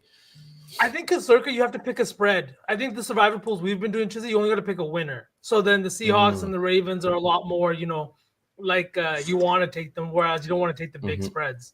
There's a couple. There's a Circa Survivor where it's just teams straight up, and then there's also the Superbook contest where you take like 3 or 5 college and NFL games, and they have the record at the end of the year. That could be what that one is. It's the Circa Millions contest, whichever one that is. I think that's the spreads. Yeah. I think it's spreads. Yeah, those are all those spread ones. Yeah, so it's like the Superbook contest. Also, I realized that I fumbled the bag and skipped maybe the biggest game on the early window. So let's go to that one since you just said the Chiefs, and I forgot we didn't talk about this game. Chiefs taking on the Colts in Arrowhead today. Massive game in the AFC as the Colts are looking to. This could be the sword in the Chiefs' heart if Danny Dimes and company come to Arrowhead and give Patrick Mahomes and company the business today. 3-point dogs, 3.5 in some places right now. 49.5 point total. Yeah. Okay. 49.5 point total. I'll lead us off, boys. They burned me last week, but this is one of my favorites. I almost made this my stat pick this week. I took the Chiefs -3, -120. I think the Chiefs win this game. I think they cover. This is their season. Like you guys said, talking about Mahomes earlier, this is their season. If they lose this game, I'm pretty sure they're cooked. I don't even think they're going to make the playoffs, much less compete in the top of this division. They already probably aren't going to compete to win this division anyway with that loss to the Broncos last week. But this team is, if you believe in anything they have so much Super Bowl pedigree. I still believe in Mahomes, still believe in Andy Reid. I took the 3, like I mentioned, which I think is really important in this situation because this game could come down to a kick at the end. And I do want to have the push equity on being on the -3. So I did get the -3 at -120. Buy it around, shop around, see if you can pay a little bit of juice because I do think that this hook is going to matter in this game. I do think that they're going to win by a touchdown, maybe more, because the Colts defense is also suspect in a lot of ways. They've had a pretty in the easy road in a lot of ways as well. But you can't deny how good this team's been. So I like the Chiefs here. This is kind of a gut play. They let me down last week. I didn't want to take them earlier this week when I saw the line. But the line kind of spoke to me earlier the week. I kind of swallowed my pride and went straight back to him again, knowing the fact that if they lose this game, I'm pretty sure their season's cooked. So, yeah, I'm on the Chiefs here. Go Chiefs. Let's go. I'm kind of on the other side of this one, man. I know that the Chiefs make sense here, season on the line, but I'm also looking at this from a perspective of if the Colts are a serious team in the AFC and they have a chance to take a kill shot here on the Chiefs, it doesn't matter what the record is, it doesn't matter where they finish. If the Chiefs get into the playoffs, they're going to probably be a problem.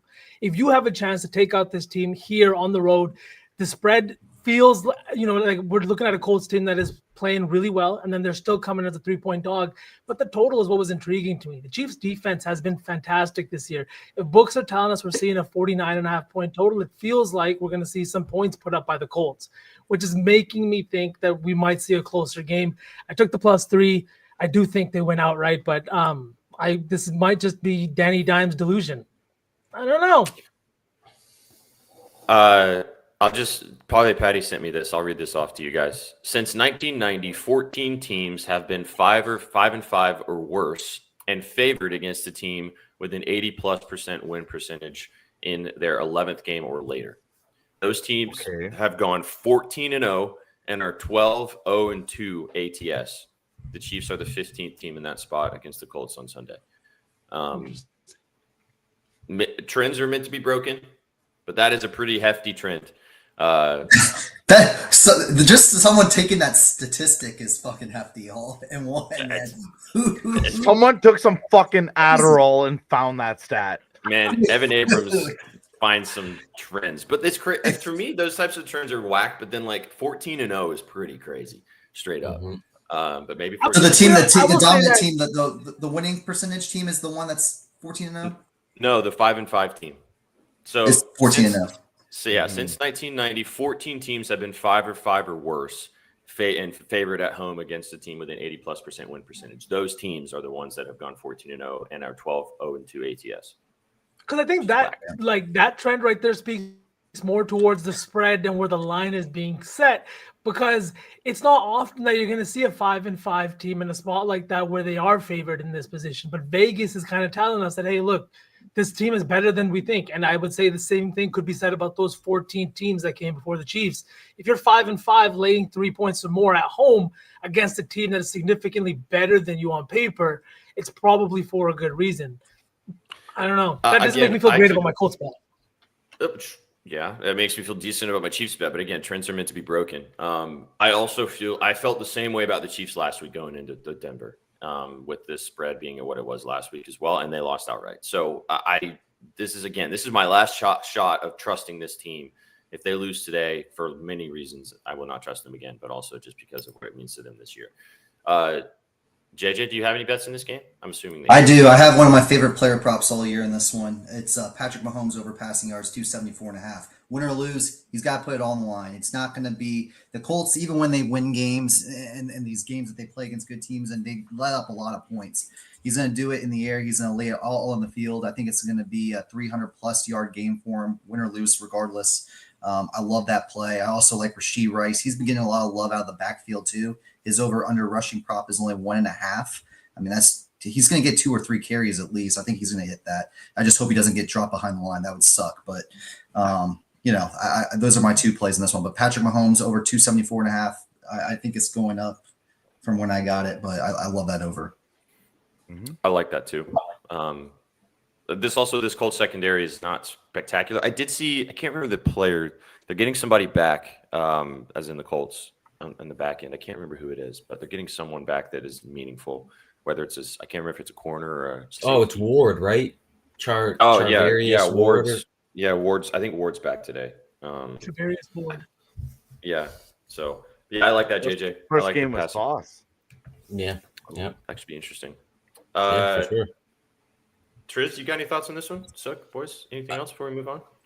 I took Xavier Worthy to score a touchdown today, man. He's questionable, so to say. He's been iffy if he's going to play all week. That's some of the more of my favorite touchdowns to bet, because that means if he's questionable, not many people are going to tie up the money wondering if he's going to play or not. So I imagine a little bit less volume on the line. So him and Patty almost connected on a really deep ball last week. It was like the first shot of the game or something. And I just, with what's at stake in this game, I imagine they're going to try to get this kid involved. This kid's too fast. So especially with that corner being back, and maybe he lines up with Rashee Rice, and it opens up Worthy over the middle or Worthy deep. So I think I got a plus 250 plus 225 on Worthy. I thought it was a great line. So I like the Chiefs all week.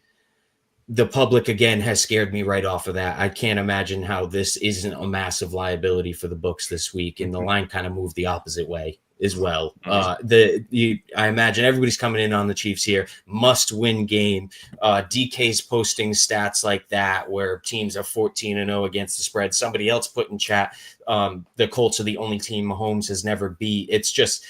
It's too one side to me, especially the Chiefs losing in their last time out against the Broncos. And here the Colts have been playing so well, and the Chiefs are the favorite in the matchup with the hook. So originally I was looking at that like, oh, this might actually be a Chiefs belt to ask. They're not afraid to give that hook. But now the public's all coming in on the Chiefs, and they're taking the hook away. So it scared me a little. It scared me off of it. It's probably one of the more public games of the day. The only thing I'm just going to lay that Worthy prop in and just keep checking on the game throughout it. And I think it's probably going to be one of the better games of the day. I'd say that.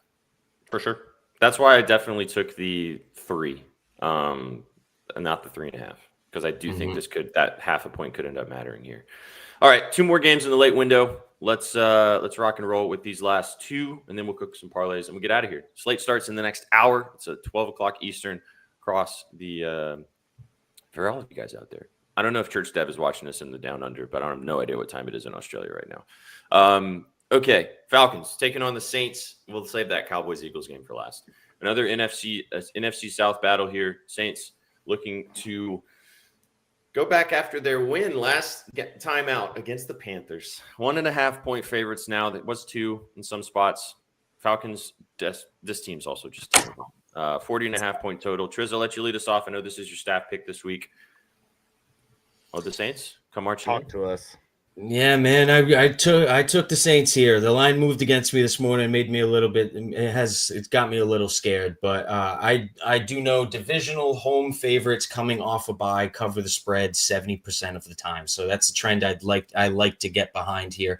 This Falcons team very banged up, very very banged up. No London. Bijan's going to be one of the only offensive weapons here. Mooney.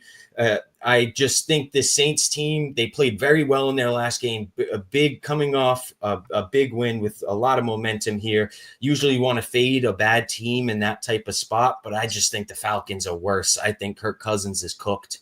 I think he's done. I really do. I've seen him struggle to plant time and time again. Each time he comes in and fills in for Penix, he just can't plant the same on that back leg. And I think it's really important as far as driving the football down the field goes. So it's going to be a lot of short yardage plays for the Falcons, and I don't think they're going to be able to bust the plays needed to get to really get a few over on the Saints here. I think it's probably going to be a slugfest, divisional slugfest, but I think the Saints are going to pull it out here. I don't necessarily think the spread matters, 1-2 points. Maybe if you got a 2.5 later on, maybe that matters, but I don't think so. I don't like how the line moved against me, but it's not really like the public's all in on the Saints. There's not much liability on the Saints. They're not in any circa or nothing. So I guess we'll just kind of have to see. But, 10-1 on the staff plays on the season. So we're trying to keep it rolling here. I'd love to be 11-1 after today. Flex it, Trizzy. Flex it. Yeah. I have a play that kind of lines up with what you're saying here. I like Kamara in this game, over 74.5 rushing and receiving yards. He had 83 on the ground against the Panthers in their last game. Another divisional opponent that he has feasted against, 109 and 119 rushing and receiving yards in the 2 matchups with the Falcons last year. This Falcons defense from his rushing perspective is not very good. 28th in the NFL, got torched by Jonathan Taylor over in Germany. I think that we could see Kamara do something similar today. They gave him 22 carries last week against the Panthers. I think we might see him get a decent amount of carries once again today. They don't want Tyler Shuck having to throw the football 35 times to beat this Falcons team, especially through the air. And I think that Kamara is going to have to help him out down on the ground. So 74.5 rushing and receiving for Kamara. Kind of lean with you. I want to fade the Falcons, but I don't also want to be involved because the Saints aren't very good either. So, just give me Kamara. Agreed. JJ, what do you think about this one? I don't know how anyone can bet the Saints. No offense. No offense. I don't know how anyone can beat the Saints all year, man. They've been so bad. I think Alvin Kamara is definitely going to get involved. That's a good one. I like Devin Neal over 4.5 receiving yards. He's been involved a little bit in the passing game. That's really low. That's just 1 reception. But just overall, I mean, Kirk Cousins still a veteran, quarterback. He didn't have a good outing this last game. The thing that scared me with Darnell Mooney being the number 1 guy, he already had that opportunity earlier this year. He didn't really do anything with it. Kyle Pitts was more involved. I kind of like his over receiving yards more so than Darnell Mooney, or, I think Bijan's going to get his though too. But I still like the Falcons to kind of squeak one away and just steal this one. Again, Triz just pinched his nose and took this one for sure. The Saints have came through for me a couple of times this year, and each time have been absolutely disgusting. So this is the first time I'm taking them in a not so disgusting matchup, because it's just kind of a stinker all around. But we'll see how it goes, man. The Saints team is bad. Division in all of football. Yeah, I kind of do this. I do this across all sports. I try to take the teams out of it and just kind of bet the line, bet the trend, bet what the numbers are really saying. Mm-hmm. And this is one of those situations. I'm just betting the line, really. Mm-hmm. Sure. Sauce man. I got nothing in this one. I was looking at Olave, but nothing. It's probably the smart thing to do in this kind of game. Yeah. Maybe not put a 10-1 against the spread record on the line on the Saints in week 11, but we just do it anyway. You put your undefeated streak on the line for them earlier this year, so I did. They came through for me then. And I also put my undefeated streak on the line for the Broncos, and that didn't go so well. So Trizzy said to me when he texted me his staff pick, he said, I'm not planning on losing again this week, but if there is a week that I will lose, it might be this week. Yeah. And but we'll see what happens. Last game on the late window, and then we will cook some lays and get out of here. Fascinating game between Cowboys and the Eagles. Huge divisional matchup in the NFC East. Huge game for the Cowboys, Cowgirls to stay relevant in this division and also stay relevant in the NFC as we get into the back half of down the stretch. 3-point dogs are the Cowboys. 3-point faves are the Eagles after that impressive victory against the Lions in their last one. 47.5-point total here. I don't really know about this game. I want to fade the boys so bad, but also just hate the Eagles. So, but it does kind of feel like a situation where the Eagles could be the side. But I don't know. Pickens and Lamb have been awesome for this offense. Maybe that makes the difference here. The secondary for the Cowboys is also really bad. However, Bland and company have been better of recent. So maybe A.J. Brown / Devonta Smith can get going. A.J. Brown's also just been torching in the media, saying all types of shit. It would be so fitting for him to come out and put up a banger against this Cowboys team. JJ, I'll let you lead us off, man. What do you like in this game? You're stealing my thunder, man, dude. I'm channeling my inner chef too right now with some of these long shot parlays, high ones right now. Dude, tell me why I went AJ Brown to score, AJ Brown 2+ touchdowns, and AJ Brown 3+ touchdowns. 50-1 on 3. This defense for the Dallas Cowboys is the worst defense I've ever witnessed in professional football. It is so bad. Some of the zone coverages that they break and some of the moves that they make defensively are so head scratching. I mean, their offense has to put up 30 points a game in order to win football games. You can't do that. You can't be sustainable. I think the spread is way too low too. And I know we talk about fishy things and all that sort of stuff, but this is just a Cowboys public team that people love to bet, throw money on. I mean, it is a divisional matchup. I get it. It's in Dallas. But this Eagles team is way better defensively, offensively, and I think this is a time to finally get A.J. Brown back involved. Plus 100+ receiving yards for A.J. Brown, I believe, is like plus 400 too. I mean, it's just this is a spot where you want to take this guy because this is a team that you can really get a guy like A.J. going and happy with moving on to the rest of the year. I like it a lot, man. I looked at this. I looked at the A.J. Brown angle here, and I think I'm going to bet it. I think you convinced me. I think it was. I wanted to go that way too. I don't mean to interrupt you. I wanted to go that way last week too. I forgot who they played. It was a tougher game though. But this one right here is just even that because he was complaining 2 weeks ago, right? But this is now a defense that you over. I'm telling you, he's going to have a big one this week. 58.5 is his receiving yards line. Touchdown is at plus money. Like you mentioned, the 100+ feels very doable. When he goes over, he usually soars. The 3 times he's gone over this 58.5 line, he's at 80, 121, and 109 receiving yards. So if you like AJ, definitely nothing wrong with taking him to the moon. V, you like AJ in this game?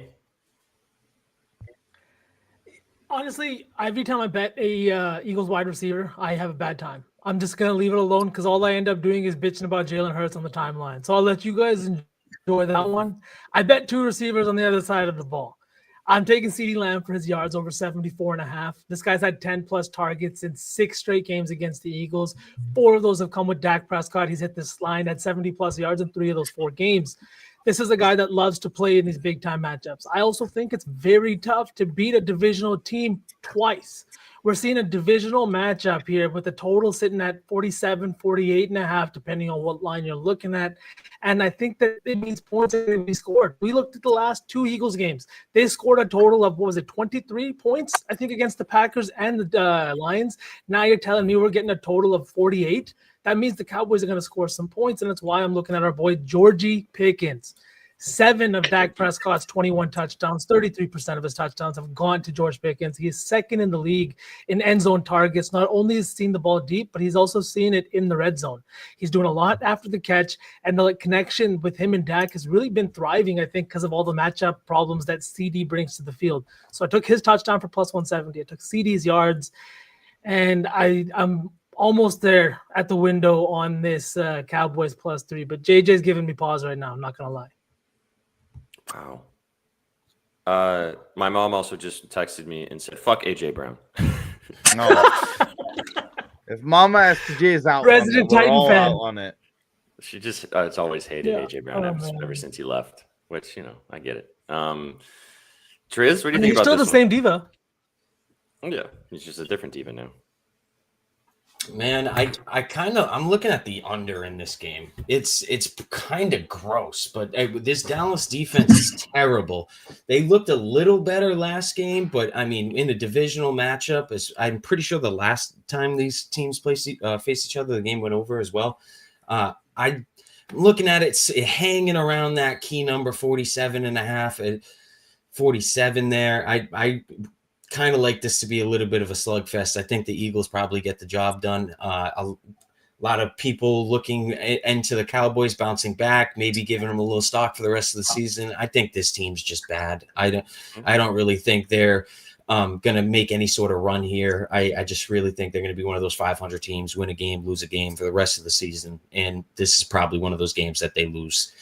Eagles are just better football team all around, offensively, defensively, special teams. They're better coached. The only reason a lot of people are afraid of them right now is because of all the off the field stuff going on there, all the AJ Brown news and gossip and media and blah blah blah. A lot of people thinking half of the receiving room is very unhappy over there. So again, I think this is probably a slugfest, and the Eagles just kind of run away with it eventually. Sook, you got any final thoughts on this one before we tap it off and start cooking? No, should be a fun game. This is one that I'm just gonna watch. I gotta say one more thing about this game. If there's Let's any go, Eagle JJ. player, if there's any Eagle player that had this game circled on their calendar, it's Jalen Carter. About the end of the year. Remember the first game of the year, the whole spit game. Yeah. Let's go. You think this motherfucker's not going to get a sack, dude? Plus 170, over a half a sack. Dude is coming for Dak Prescott today, man. I freaking want to see this happen, man. I wish I had an alternate line. Maybe 1.5, dude. I don't know. But I think he's going to get in there. This is going to be an interesting one. I like that a lot. Also, you do have they hit that defensive line right now with the addition of Phillips coming over from the Dolphins. It was just a steal, and I mean that defensive line has been wreaking havoc the last couple of weeks. So I like it. Makes a lot of sense. Throw the narrative in there. These teams haven't played since the first game of the season. Was it in Brazil? Wasn't that in Sao Paulo? No, that was the opening game. That was the opening game. So it was in Philly. Oh, right. Okay. But yeah, that's plus a great 132. JJ, I'm with you. Just took it. Yeah. I mean, if you want to parlay that with Quinnen Williams on the other side, he had 1.5 sacks in his debut with Dallas. He looked super pumped and happy to be there as well. Same thing with Jaden Phillips. And this is a Eagles offensive line that struggled over the last few weeks. The only way to make Hurts uncomfortable is to make sure that he feels the pressure. 1.5 sacks last week. Now they're also missing Lane Johnson on the Eagles offensive line. So that's a huge loss too. Bro, let's be honest. You talk to me about sacks, I'm all in. I was about to say, you guys are talking to Sook right now, man. He's his arms. Pause. I'm out. All right, guys, let's cook. Through the whole slate. Hope you guys enjoyed the show. It's gonna be a fun day. Getting to the point where these games. I mean, we're also leading into Thanksgiving week. There's a lot of games on Thanksgiving, Black Friday, lots of games throughout the whole week. This week's gonna be a fun week of football and starts today. Let's lead us off, guys. Let's start with the sides and total lay. Okay. How do you guys feel about putting the Steelers in here? I Titans? love it. Oh, okay. No. Steelers. I like the 3. Steelers. You know that I'm biased on this. We don't have to do that. That was one we all kind of, I felt like, agreed on. I would also be down to maybe take the Ravens in 13.5. It's just such a big spread. I love that. It doesn't even matter. It Really? don't matter. It's not going to, I promise. They're due for an absolute blowout, dude. They should have blown out the Browns last week, but they were on the road. This is a Start there then. Let's boys. do it. All right, let's start there. Let's start with the Ravens. Let's just trust them to win by 2 touchdowns. What about the Lions? Should we go to Saints money line next? Oh, I don't know about that one, man. That one's stinky too. I mean, Trez is pretty confident, and he's had a line on this team. Yeah, man. There's I no put money the line? record on the line. Yeah, I put the record on the line. I feel like that's pretty self-explanatory itself. This guy's BTA in the staff articles. If he fucking says something, I'm listening. Should we just take the money line then? Yeah, probably. I would say. I like that Seattle under too. How did we all feel I about can get that? that. I can I get like that. that. I like that one. I like that. Under 41.5. Tennessee Mhm. and Seahawks. Okay, let's take that. hmm What about the Patriots Bengals over? Like that one a lot too. Points. 50.5. Yeah. Points, Mhm. points. Drake, Points. Sauce man, Drake, good May, with that? May. Okay, so 50.5 for the Bengals Pats. Also, that Giants Lions game could also be a fun over 50.5 too. I feel like there's gonna be a fuck ton of points in that game as well. That's what you're alluding to with the whole backdoor with Jameis Winston. If he's in a backdoor, it's going to be like a 22, 36 or 34 game or whatever it is. So I mean, that's really where it's at. Do you guys like His that? Do you guys like character. that over? Yes, sir. Mm-hmm. All right, so that means we've got the Ravens 13.5, under 41.5 for the Seahawks Titans, and then the over in the Pats game and the over in the Giants game. It's plus 1157.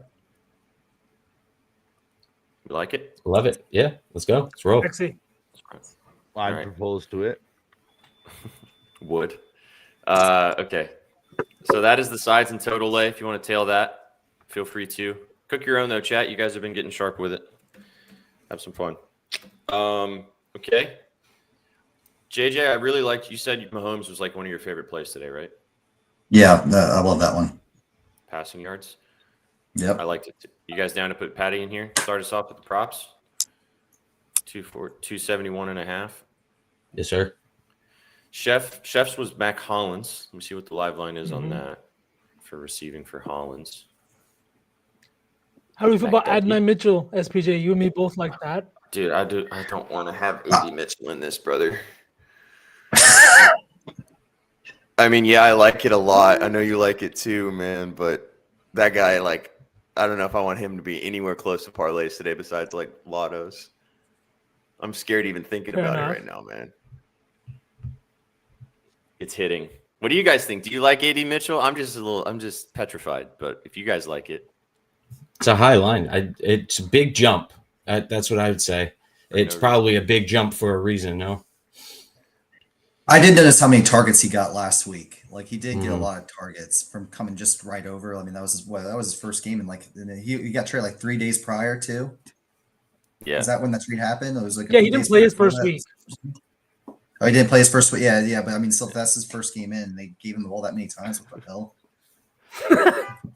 I mean, Mhm. Well, What what about do you guys Bowers? think of Mike? I can get I like Bowers. Uh-huh. I like Bowers. What's I like the line? Bowers. 59.5. Yeah, let's do that. Do you guys like Michael Wilson on the Cardinals? Did you like that play? I did. Receiving yards? The only scary part about it, how many of those receptions did Michael Wilson get when they were down 35-0, whatever it was, 28-0? They were getting blown out. Do we A lot. want to I take think, AJ but- Brown instead? There was some Oh, consensus on that. AJ. I can get. Let's let AJ burn us if he's gonna burn us. You guys down with AJ? Mhm. Yeah. His yards He- for sure. 59. If he doesn't hit it, we're gonna have an entertaining day tomorrow in the media. 100%. We'll have the clippable moment regardless. Either way, we win, right, JJ? Yes. Yeah. All right, Patty Mahomes, 271.5 passing yards. Matt Collins from Chef, over 23.5 receiving yards. 23.5 is crazy. Brock Bowers, 59.5 receiving yards. And then A.J. Brown to tuck us in, 59.5 as well. 2 late windows. So let's get through the early slate, and then we can sweat out Brock and A.J. in the late slate. All right, there's your props, 4 of them, plus 1183, however you want to rock and roll with it. Touchdowns. Scoring a tutty. I want to put Worthy. I want Worthy in there for me. Okay. Get down with that. That makes me feel good about the Chiefs. Wow, the Chiefs just jumped to 4.5. Holy. Good Lord. That's crazy. That's a that big is- jump. I mean, George I Pickens. was seeing them at 3. I know. I feel like that's the Colts side if you're going to go that direction now. Worthy plus 240. Okay. You said Pickens sauce? Yes, sir. Plus I 170. like that. Okay. All right. Georgie? Did you have a strong opinion on any touchdowns today, JJ? I kind of more so like, again, you guys kind of alluded to it with not the chalky. I like going for longer shots, so I have like a few long shot guys. That's really kind of it. I did like AJ Brown again to score, but I don't want to overdo him, especially if we have him in the other way.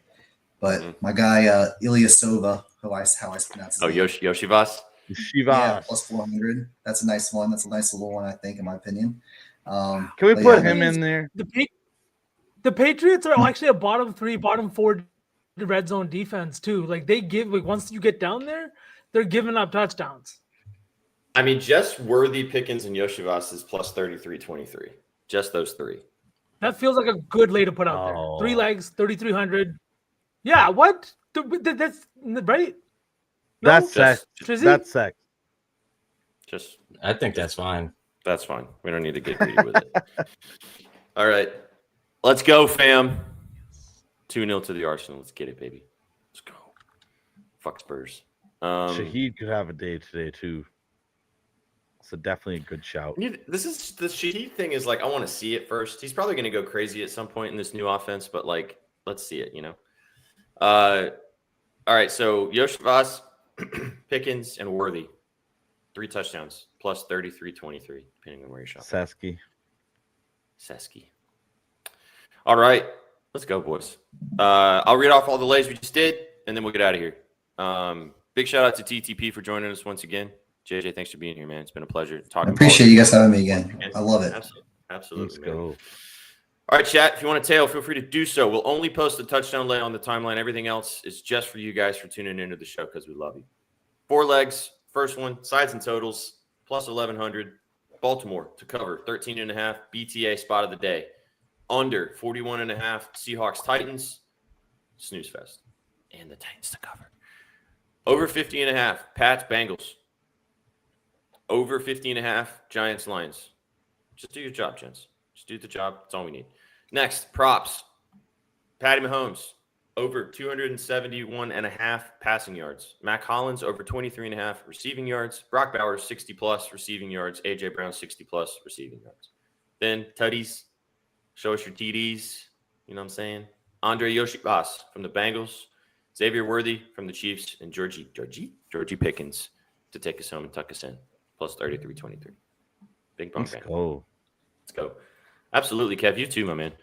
Appreciate you guys for tuning in right here on the Betting News Network, talking about NFL Week 12. Get out there and enjoy the games today. As JJ said to start us off, just remember, Week 12. Relish it. Yeah, it's fucking almost over, baby. Relish it. Mm-hmm. We're not going to see you guys. We will see you on the channel all week this week. I'll remind you once again, in honor of being Thanksgiving, every day on the Betting News Network this week, we'll be doing a giveaway on a show. We're not going to tell you which show it is, though, so you just got to tune in to every show. We'll be doing a giveaway on one of them leading up to Thanksgiving on Thursday. We will not have shows on Thursday for Thanksgiving. We'll be dark that day for you guys to enjoy the holiday. But for all of us here at the Gridiron Gang, have a fantastic Thanksgiving week. We'll catch you guys tomorrow, obviously, to give you the moves on Monday. Boys, you got anything else before we get out of here? Let's roll. Baker Mayfield's the best football player of all time. Let's see what happens tonight. Oh.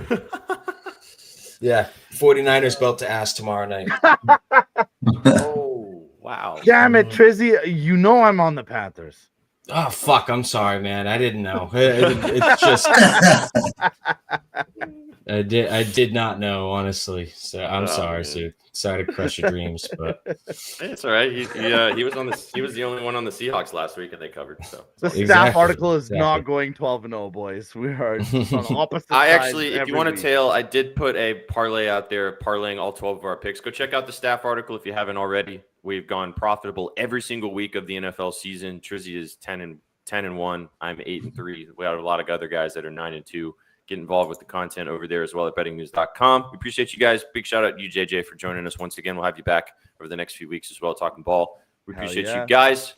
You guys came to the winners. You stayed for the vibes. Enjoy Week 12 and have a fantastic Sunday. Take it easy, chat.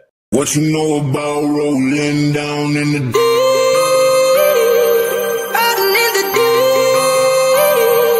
down in the